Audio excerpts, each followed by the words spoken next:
2014 రానే వచ్చింది. దీంతో ప్రపంచమంతా లవ్ ట్రెండ్ కొనసాగుతోంది.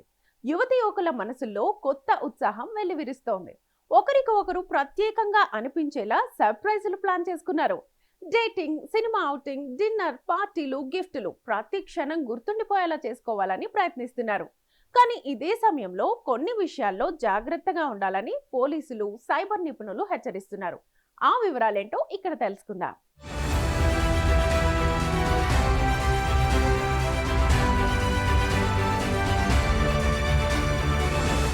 ఫిబ్రవరి 14న పార్కులు, మాల్స్, సినిమా థియేటర్లు, హోటళ్లు రద్దీగా మారుతాయి. చాలా మంది జంటలు ప్రైవేటుగా గడపాలని హోటళ్లు ఎంచుకుంటారు.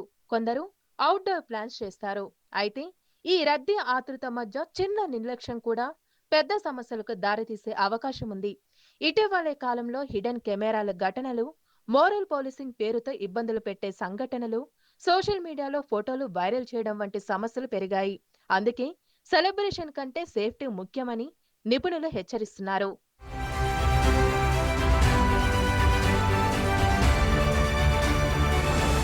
ప్రేమికుల రోజు సందర్భంగా చాలా మంది జంటలు హోటల్ రూమ్ బుక్ చేసుకుంటారు. భారతదేశంలో కపుల్స్ హోటల్లో ఉండడం చట్ట విరుద్ధం కాదు. కానీ భారత రాజ్యాంగంలో ఆర్టికల్ 21 ప్రకారం వ్యక్తిగత గోప్యత హక్కు ప్రతి పౌరుడికి ఉంది. అయినప్పటికీ కొన్ని జాగ్రత్తలు తప్పనిసరి తీసుకోవాలి. ఈ క్రమంలో ఆధార్, పాస్పోర్ట్, డ్రైవింగ్ లైసెన్స్ మీ వెంట తీసుకువెళ్ళాలి.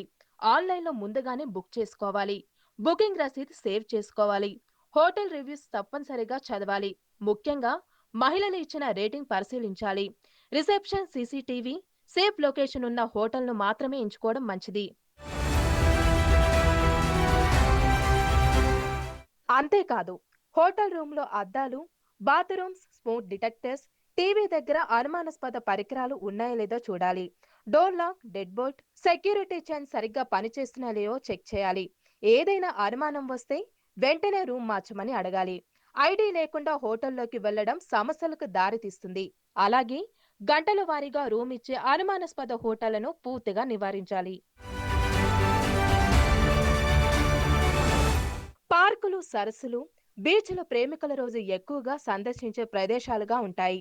కానీ ఇక్కడ కూడా కొన్ని రిస్కులు ఉంటాయి.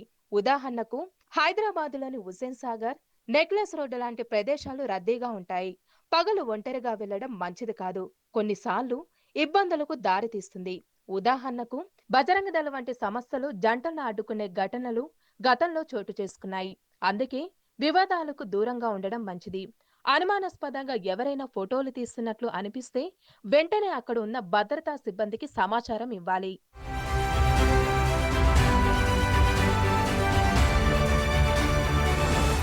ప్రేమికుల రోజు సేఫ్గా గడపాలంటే రద్దీ, సెక్యూరిటీ ఉన్న ప్రదేశాలు ఎంచుకోవడం మంచిది. షాపింగ్ మాల్స్, డిన్నర్, సినిమా వంటివి ప్లాన్ చేసుకోవచ్చు. పబ్లిక్ ప్రదేశం కావడంతో అనవసర సమస్యలు తక్కువగా ఉంటాయి.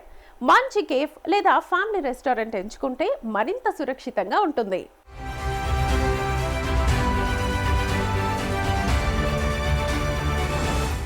అంతేకాదు, ట్రావెల్స్ విషయంలో కూడా అన్రిజిస్టర్డ్ టాక్సీలు ఉపయోగించకూడదు. రాత్రి ట్రావెల్ చేస్తే లైవ్ లొకేషన్ కుటుంబ సభ్యులతో షేర్ చేయాలి. మత్తు పదార్థాలు, అధిక మద్యం పూర్తిగా నివారించడం మంచిది. అపరిచితులతో ట్రిప్ ప్లాన్ చేయవద్దు. గేట్వే ట్రిప్ ప్లాన్ చేస్తే ముందుగా హోటల్ వివరాలు, లొకేషన్, రివ్యూస్ చెక్ చేయాలి. సోషల్ మీడియాలో లైవ్ అప్డేట్స్ పెట్టకపోవడమే మంచిది. ఇప్పుడు ప్రేమికుల రోజు సెలబ్రేషన్ సోషల్ మీడియాలో ఎక్కువగా కనిపిస్తుంది. కానీ డిజిటల్ జాగ్రత్తలు కూడా తప్పనిసరి. వ్యక్తిగత ఫోటోలు, వీడియోలు ఎవరికీ పంపకండి. అనుమానాస్పద లింకులు ఓపెన్ చేయకండి. వీడియో కాల్ సమయంలో బ్యాక్గ్రౌండ్ జాగ్రత్తగా ఉండాలి. పాస్వర్డ్ ఎవరికి షేర్ చేయకూడదు. చిన్న నిర్లక్ష్యం కూడా బ్లాక్మెయిల్ లేదా సైబర్ క్రైమ్కు దారితీస్తుంది. 18 సంవత్సరాల కంటే తక్కువ వయసున్నవారు హోటల్ బుకింగ్ చేయకూడదు. ఇది చట్టపరమైన సమస్యలకు దారితీస్తుంది. తల్లిదండ్రులకు తెలియకుండా బయటికి వెళ్లడం ప్రమాదకరం. సేఫ్ ప్లేస్లో, పబ్లిక్ ప్రదేశంలో కలవడం మంచిది. మొత్తంగా చెప్పాలంటే ప్రేమ అనేది పరస్పర గౌరవంతో ఉండాలి. ఒత్తిడి, బలవంతం, బెదిరింపులు ప్రేమ కాదు. లేదంటే లేదు అనే విషయాన్ని అర్థం చేసుకోవాలి. ఒకరి నిర్ణయాన్ని మరొకరు గౌరవించుకోవాలి. అదే నిజమైన ప్రేమకు బలం. ఏదైనా ఇబ్బంది ఎదురైతే భయపడకుండా వెంటనే సహాయం కోరాలి. అత్యవసర పరిస్థితుల్లో పోలీస్ హెల్ప్ లైన్ 100కు కాల్ చేయడం, లేదంటే సమీప పోలీస్ స్టేషన్లో ఫిర్యాదు చేయొచ్చు.